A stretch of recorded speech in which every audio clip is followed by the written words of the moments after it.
എന്തെങ്കിലും ഒന്ന് വേണമെന്ന് നീ ആത്മാർത്ഥമായി ആഗ്രഹിച്ചാൽ ഈ പ്രപഞ്ചം മുഴുവൻ നിന്റെ ആഗ്രഹപൂർത്തിക്കു വേണ്ട സഹായിയായി പ്രവർത്തിക്കാൻ തുടങ്ങുന്നു. നമ്മളിൽ പലരും കേട്ട ഒരു വാചകമാണിത്. വായിക്കുന്ന ഓരോ വ്യക്തിയുടെയും മനസ്സിലേക്ക് ആഴ്ന്നിറങ്ങിയ പുസ്തകം ദി ആൽക്കമിസ്റ്റ്. ഇന്ന് നമ്മൾ സംസാരിക്കാൻ പോകുന്നത് ആരാണ് പൗലോ കൊയ്ലോ, എന്താണ് ആൽക്കമിസ്റ്റ്. പോവാം നമുക്ക് വീഡിയോയിലോട്ട്. ബ്രസീലിയൻ നോവലിസ്റ്റാണ് Paulo Coelho. 1947 August 24 Rio de ജനീറോയിൽ ജനിച്ചു. പിതാവ് പെട്രോഖീമ കൊയ്ലോ ഡി സൂസ, മാതാവ് ലൈജിയ. കുട്ടിക്കാലത്ത് ഒരു സാഹിത്യകാരനാവണമെന്നുള്ള അദ്ദേഹത്തിൻ്റെ ആഗ്രഹത്തെ കുടുംബം എതിർത്തു. അത് മനോരോഗത്തിൻ്റെ ലക്ഷണമെന്നാരോപിച്ച് പലതരം ചികിത്സക്കും അദ്ദേഹത്തെ വിധേയനാക്കി. നാടക സംഘങ്ങളിലും പത്രപ്രവർത്തകനുമായി പ്രവർത്തിച്ചു. ഇതരമാർഗം പ്രചരിപ്പിക്കുന്ന 2001 എന്ന മാസിക പുറത്തിറക്കി. 1973 കൊയ്ലോ റൗൾ സീക്സാക്ക് എന്ന സംഗീത നിർമ്മാതാവും കൂടി വ്യക്തി സ്വാതന്ത്ര്യവും ആവിഷ്കാര സ്വാതന്ത്ര്യവും പ്രചരിപ്പിക്കുന്ന ആൾട്ടർനേറ്റീവ് സൊസൈറ്റി എന്ന സംഘടനയിൽ ചേർന്ന് ചില കാർട്ടൂണുകൾ പ്രസിദ്ധീകരിച്ചു. ആ കാരണത്താൽ ബ്രസീലിയൻ അർദ്ധസൈനിക വിഭാഗം തട്ടിക്കൊണ്ടുപോയി തടങ്കലിൽ പാർപ്പിച്ചു. ഈ അനുഭവം കൊയ്ലോയുടെ മാനസിക നിലയെ മാറ്റിമറിച്ചു. ആംസ്റ്റർഡാമിലെ ഒരു കാപ്പിക്കടയിൽ വെച്ച് പരിചയപ്പെട്ട ഒരു അജ്ഞാതൻ കൊയ്ലോയെ കത്തോലിക്ക സഭയിലേക്ക് ആകർഷിക്കുകയും അദ്ദേഹം സാന്റിയാഗോവിലേക്ക് പുറപ്പെടുകയും ചെയ്തു. 1987 തീർത്ഥാടനത്തിന് ശേഷം തൻ്റെ അനുഭവങ്ങളും സാധാരണ മനുഷ്യരുടെ ജീവിതത്തിലെ അസാധാരണ സംഭവങ്ങളും കോർത്തിണക്കിയ ദി പിൽഗ്രിമേജ് എന്ന ആദ്യ പുസ്തകം പ്രസിദ്ധീകരിച്ചു. ഇന്ന് ജീവിച്ചിരിക്കുന്നതിൽ ലോകത്തെമ്പാടും ഏറ്റവും കൂടുതൽ വായനക്കാരുള്ള എഴുത്തുകാരൻ എന്ന പ്രശസ്തി ഇദ്ദേഹത്തിനുണ്ട്. ഇദ്ദേഹത്തിൻ്റെ ദി ആൽക്കമിസ്റ്റ് എന്ന നോവൽ വളരെ പ്രസിദ്ധമാണ്. 56 ഭാഷകളിൽ പ്രസിദ്ധീകരിച്ച ഈ പുസ്തകം 6.5 കോടിയിലേറെ കോപ്പികൾ വിറ്റുപോയതായി കണക്കാക്കുന്നു. ഇദ്ദേഹത്തിൻ്റെ പുസ്തകങ്ങൾ 57 ഭാഷകളിലും 150 രാജ്യങ്ങളിലും പ്രസിദ്ധീകരിച്ചിട്ടുണ്ട്. പൗലോ കൊയ്ലോയുടെ വളരെ പ്രശസ്തമായ നോവലാണ് ദി ആൽക്കമിസ്റ്റ്. ഓരോ മനുഷ്യൻ്റെയും ജീവിതത്തിലേക്ക് ആഴ്ന്നിറങ്ങുന്ന പുസ്തകം. കഥ ഇങ്ങനെ. സാന്റിയാഗോ, അതായിരുന്നു അവൻ്റെ പേര്. ഒരു ദിവസം സന്ധ്യാനേരത്ത് അവൻ തൻ്റെ ആട്ടിൻപറ്റവുമായി ഉപേക്ഷിക്കപ്പെട്ട ഒരു പഴയ പള്ളിക്ക് സമീപം ചെന്നെത്തി. ഒരു സൈക്കമോർ മരം അവിടെ വളർന്നു നിൽക്കുന്നുണ്ടായിരുന്നു. വായിക്കാൻ കരുതിയ പുസ്തകം തലയണയാക്കി വെച്ച് അവൻ ആ പള്ളിയിൽ കിടന്നുറങ്ങി. ഒരു സ്വപ്നമായിരുന്നു അവനെ ഉണർത്തിയത്. കഴിഞ്ഞ ആഴ്ച കണ്ട അതേ സ്വപ്നം. സ്വപ്നം മുഴുവൻ കാണാൻ ഇന്നും കഴിഞ്ഞില്ല. അതിനു മുൻപേ അവൻ ഉണർന്നു. അവനെ ഒരു പുരോഹിതനാക്കാനായിരുന്നു അച്ഛൻ്റെ ആഗ്രഹം. എന്നാൽ ലോകം ചുറ്റിക്കാണാനായിരുന്നു അവന് താല്പര്യം. പിന്നെ പഠനം വിട്ട് ഒരാട്ടിടയനായി ലോകം ചുറ്റാൻ തുടങ്ങി.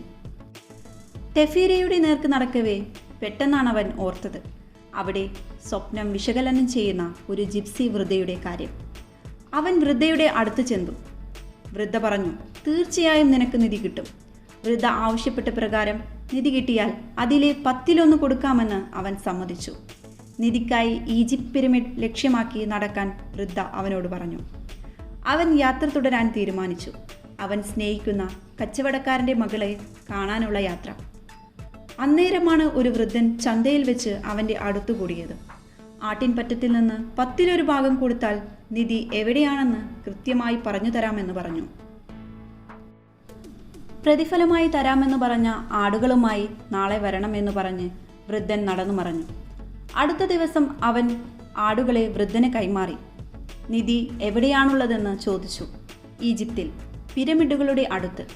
ഇത് കേട്ടപ്പോൾ അവനൊന്ന് ഞെട്ടി. ഇതുതന്നെയാണ് വൃദ്ധയും പറഞ്ഞത്. നിധിക്കായുള്ള യാത്രയിൽ എല്ലാ പ്രശ്നങ്ങളെയും തരണം ചെയ്ത് ദൃഢനിശ്ചയത്തോടെ പോകാൻ വൃദ്ധൻ പറഞ്ഞു. അവൻ യാത്ര ആരംഭിച്ചു. പിരമിഡ് അന്വേഷിച്ച് പല പ്രയാസങ്ങളും നേരിട്ടുകൊണ്ട് അവൻ മരുഭൂമിയിലൂടെ നടന്നു. ഇതിനിടെ ഒരു ഇംഗ്ലീഷുകാരനെ അവന് സുഹൃത്തായി ലഭിച്ചു. ഏതോ പുസ്തകത്തിൽ വായിച്ച അറിവിൻ്റെ വെളിച്ചത്തിൽ ആൽക്കമിസ്റ്റ് എന്ന ദിവ്യനെ കണ്ടെത്തുകയായിരുന്നു ഇംഗ്ലീഷുകാരൻ്റെ ലക്ഷ്യം. ആയുസ്സും ആരോഗ്യവും നിലനിർത്താനുള്ള ഔഷധം നിർമ്മിക്കാനും ഏത് ലോഹത്തെയും സ്വർണമാക്കാനും ആൽക്കമിസ്റ്റിന് കഴിയുമെന്ന് അയാൾ പറഞ്ഞു. മരുഭൂമിയിലൂടെ യാത്ര ചെയ്യുന്ന ഒരു സംഘത്തോടൊപ്പം അവൻ ചേർന്നു. മരുഭൂമിയിൽ 2 ഗോത്രങ്ങൾ തമ്മിലുള്ള യുദ്ധം കണ്ട് അത് തീരുന്നതുവരെ യാത്ര നിർത്തിവെച്ചു. അതിനിടെ വെള്ളമെടുക്കാൻ വന്ന ഫാത്തിമ എന്ന യുവതിയുമായി സാന്റിയാഗോ പ്രണയത്തിലായി. ആൽക്കമിസ്റ്റും തന്നെ തേടി വന്നയാളെ തിരയുകയായിരുന്നു. തൻ്റെ സഹായത്തിനർഹൻ സാന്റിയാഗോ ആണെന്ന് മനസ്സിലാക്കി അവനെ സഹായിക്കാൻ ആൽക്കമിസ്റ്റ് തയ്യാറായി. അതിസങ്കീർണമായ ദുരിതങ്ങൾ താണ്ടി പിരമിഡ് തേടി അവർ യാത്ര തുടർന്നു. പിരമിഡുകളിൽ എത്താൻ നേരം ആൽക്കമിസ്റ്റ് സാന്റിയാഗോവിനോട് വിട പറഞ്ഞു. നിധിക്കായി തനിച്ചു പോവാൻ നിർദ്ദേശിച്ചു. മരുഭൂമിയിൽ കൂടി കുതിരപ്പുറത്ത് മണിക്കൂറുകളോളം സഞ്ചരിച്ച് അവൻ പിരമിഡുകൾ കണ്ടെത്തി. സന്തോഷത്താൽ അവൻ അറിയാതെ കരഞ്ഞുപോയി. കണ്ണുനീർ വീണ സ്ഥലത്ത് 2 വണ്ടുകൾ നുഴഞ്ഞു കയറുന്നത് അവൻ കണ്ടു. നിധിയുടെ സ്ഥലമാണെന്ന് കരുതി അവിടം ധൃതിപ്പെട്ട് കുഴിക്കാൻ തുടങ്ങി.